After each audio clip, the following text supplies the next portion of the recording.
Graça e paz. Vou contar minha experiência de hoje. Assim que a apóstola ela ministrou sobre a minha vida. E nesse momento que ela ministra sobre a minha vida, irmãos, eu entro assim no estado do arrebatamento. Só que nesse momento não aparecia anjos para mim. Mas eu via muitos demônios me rodeando. E naquele momento eu me senti sufocado. E aqueles demônios eles começavam a me apertar, como se eu fosse uma pequena bola no meio deles. E ali, irmãos, eu não sabia o que fazer porque eu ficava em desespero na hora. E nesse momento eu olho para o céu e rapidamente assim eu vejo como se fosse uma estrela caindo do céu. Ela caía no meio daquele centro daquela roda onde eu estava.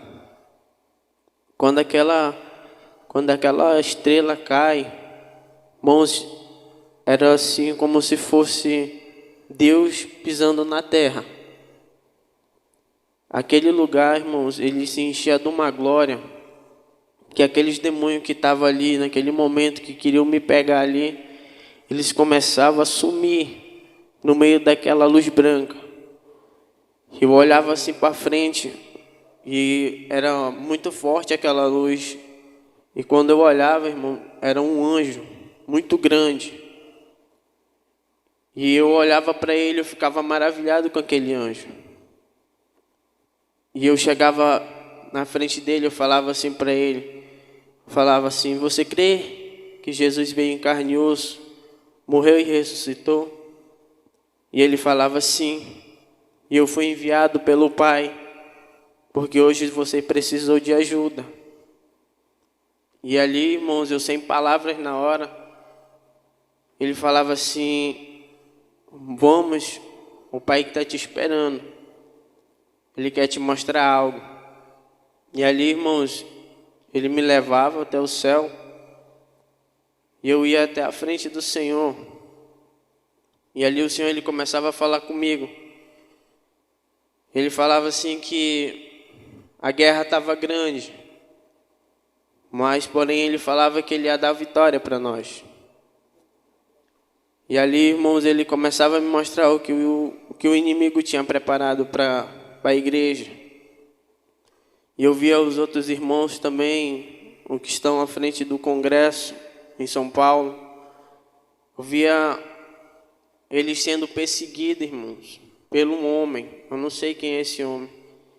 Ele falava assim, o Senhor falava para mim assim, que ia começar uma perseguição entre eles, para que eles ali naquele momento se atribulassem, irmãos, e tivesse uma discussão entre eles mesmos.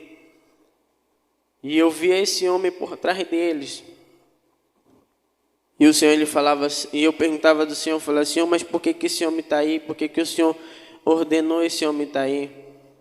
Aí ele falava assim: te acalma, porque o que eu tenho preparado para aquele lugar é muito grande. Ele falava assim: você lembra do meu poder que eu derramei em Curitiba? Eu falava assim. Ele falava assim: aquele foi o começo, e é o começo de muitos, e esse não vai ser diferente. E ali ele falava assim para mim: eu já tenho tudo preparado, eu já tenho tudo preparado para descer a minha glória sobre aquele lugar. E eu falava amém. E ele falava assim para mim: mas você vai guerrear, mas antes de você guerrear, eu quero te mostrar algo, a qual você vai entender o significado do tema dessa oração. E ali, irmãos,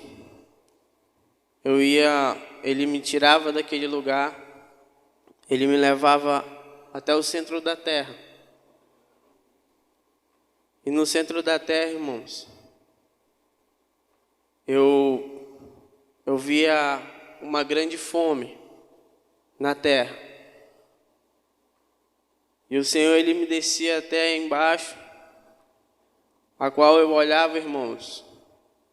Eu ficava assim, eu ficava com o meu coração e a minha alma, irmãos, como se naquele momento ali eu não tivesse mais vivo para nada. O que eu olhava ali, irmãos, era uma cena muito triste. Uma cena assim que não tenho palavras para descrever o que eu estava vendo naquele lugar. E as pessoas, irmãos, elas gritavam de fome, elas choravam de fome. E eu via muitas crianças, irmão, elas morrendo, e pai, mães, sem poder fazer nada. E aquilo ali, irmãos, eu vendo aquilo, vinha na minha cabeça muitos pensamentos. E eu perguntava do Senhor, falava, Senhor, mas por que tudo isso? E Ele falava para mim assim, eu não escolhi isso para ninguém, mas a minha palavra ela tem que ser cumprida. Vocês vão ter que passar por isso. Irmãos, era uma tristeza, irmãos, que não tem tamanho do que vai acontecer. E Ele falava assim, você entendeu agora? Porque o significado do tema dessa oração? E eu falava, ainda não. E Ele falava assim, me busque a cada dia mais, porque só eu posso sustentar vocês e mais ninguém. E ali, irmãos, eu via aquela cena que era muito triste. O meu coração parecia assim que ele estava em pedaços por dentro.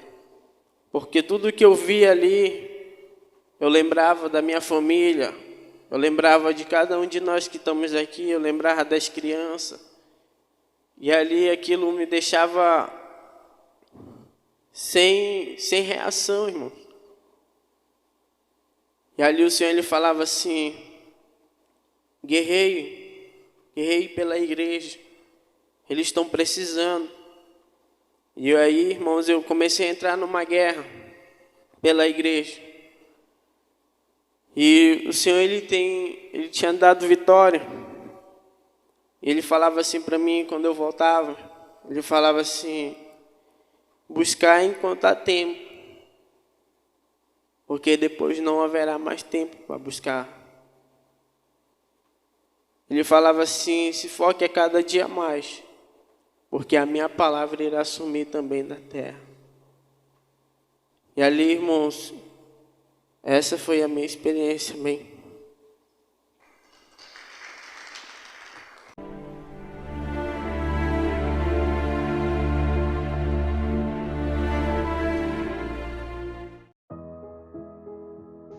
A graça e a paz do Senhor Jesus Cristo, povo de Deus. Aqui quem vos fala é o apóstolo Juscelino Alves. Quero começar meu comentário acerca dessa experiência com uma palavra que está lá no livro de Amós, capítulo 3, versículo 7, que diz assim: certamente o Senhor Deus não fará coisa alguma sem ter revelado o seu segredo aos seus servos, os profetas. Amém, amados irmãos. Você acabou de ouvir uma experiência muito forte, uma experiência de um guerreiro, de um soldado do Senhor Jesus Cristo, irmão Everton, que luta, que guerreia, que busca ao Senhor, que peleja. No meio de tanta dificuldade, o Senhor tem visitado, o Senhor tem estado com ele também tem se esforçado para estar cada dia mais na presença do Senhor Jesus. E, amados irmãos, você viu aí, o que o Senhor revelou ao seu servo, o Senhor mostrou para ele uma grande fome, sobre a face da terra. E quando o Senhor mostra essas coisas, é para nós orarmos, para nós intercedermos, como o Senhor disse também a ele, a palavra de Deus ela vai se cumprir, sim, ela tem que cumprir, inclusive o próprio Jesus Cristo ele sabia que isso ia acontecer, e ele ainda disse assim, antes de morrer: Senhor, se possível, passa de mim este cálice. Então, queridos, a gente vê muitas profecias de outros profetas que não se cumpriram. amém, mas talvez não se cumpriu, não é porque a profecia foi errada, foi falsa, porque alguém orou, porque alguém pagou um preço, porque a igreja se levantou, aleluia. Então, amados irmãos, tem um versículo que diz assim lá em Lamentações: põe a boca no pó, talvez ainda haja esperança. Amém, e as misericórdias do Senhor se renovam a cada manhã, aleluia. Então nós temos que manter a nossa posição orando, temos que manter a nossa posição guerreando, temos que manter a nossa posição orando, perseverando, né, pelos nossos filhos, perseverando pela nossa nação, perseverando para que os planos e os propósitos de Deus se cumpram sim, aleluia, mais que antes.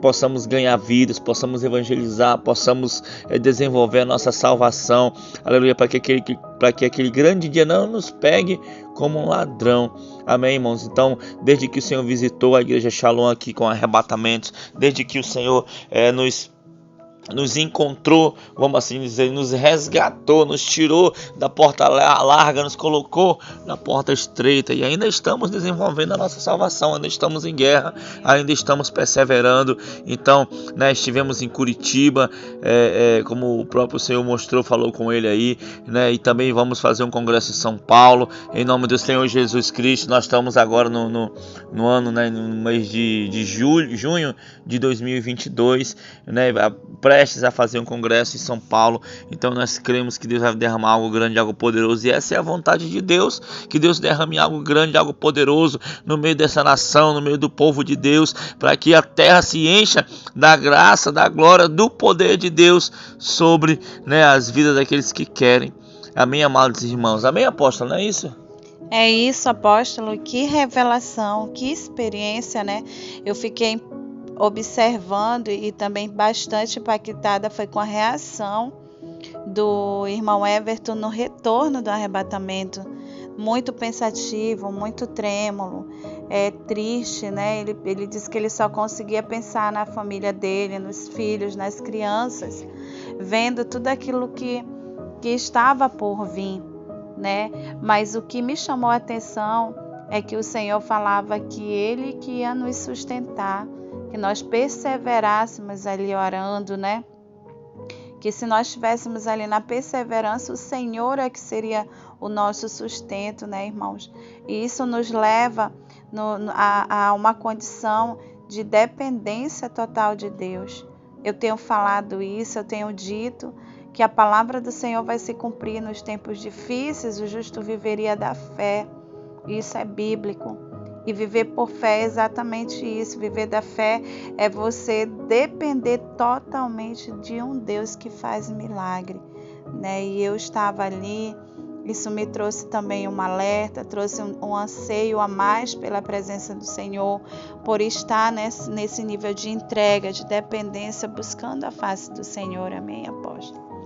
Amém, igreja. Então, que possamos perseverar, que possamos orar para que essa crise, para que essa fome não atinja nossas casas, não atinja nossos filhos e também, né, não atinja, né, os povos, não atinja as nações, antes que o propósito de Deus se cumpra, que é salvar o máximo possível de vida. Então, como diz a palavra de Deus, né, se o meu povo que se chama pelo meu nome se humilhar, orar, me buscar. Então, amém, amados, eu creio que se nós orarmos, buscarmos a face do Senhor, clamarmos alto mesmo, assim como fez a cidade de Nínive, o Senhor vai ter misericórdia e o Senhor nos dará mais tempo para cumprirmos aí a sua vontade. Amém, amados irmãos? Vamos orar, apóstola. Senhor, meu Deus e meu Pai, muito obrigado por essa experiência, muito obrigado por este alerta, que o Senhor venha despertar a igreja, Pai, não só no Brasil, mas em todo o mundo, a orar, a clamar, a interceder, Pai, a guerrear a níveis internacionais, níveis territoriais, Pai querido, Pai amado Senhor, guerrear contra os principados, contra potestades, Pai querido, Pai amado Senhor, que trazem miséria, que trazem pobreza, que trazem a fome, que trazem enfermidades. Pai querido, Pai amado Senhor, que os teus anjos, meu Pai, sejam liberados do alto céu, Senhor, e assim, meu Pai querido, Pai amado, venha, Pai, nos ajudar, Senhor, justamente nessa guerra, Pai querido, Pai amado, para que o teu plano, para que a tua vontade se estabeleça, Pai, Senhor, não só na nossa geração, mas nas gerações que virão, Pai querido, Pai amado, para que o máximo de vidas sejam salvas, Senhor, e assim, meu Pai querido, Pai amado, o reino seja totalmente totalmente do Senhor. Pai querido, Pai amado, abençoa, Pai, cada um dos teus filhos, Senhor, que aqui estão ouvindo a oração. Senhor, capacita, instrui, renova. Senhor, dá um novo ânimo, dá uma nova unção, meu Pai. Senhor, ajuda, Pai, a andar na porta estreita. Ajuda, Pai, a andar, meu Pai, no caminho da santidade. Senhor, para que a gente possa fazer a tua obra com excelência. Pai, muito obrigado por essa experiência. Em nome de Jesus. Amém e amém. Que Deus abençoe a todos. Fiquem na paz do Senhor Jesus Cristo. Em nome de Jesus. Tome posição como um soldado forte. Não perca o teu alvo, desafia até a morte. Mesmo subjugado, atingido e humilhado, não desça do seu barco, a vitória é do outro lado.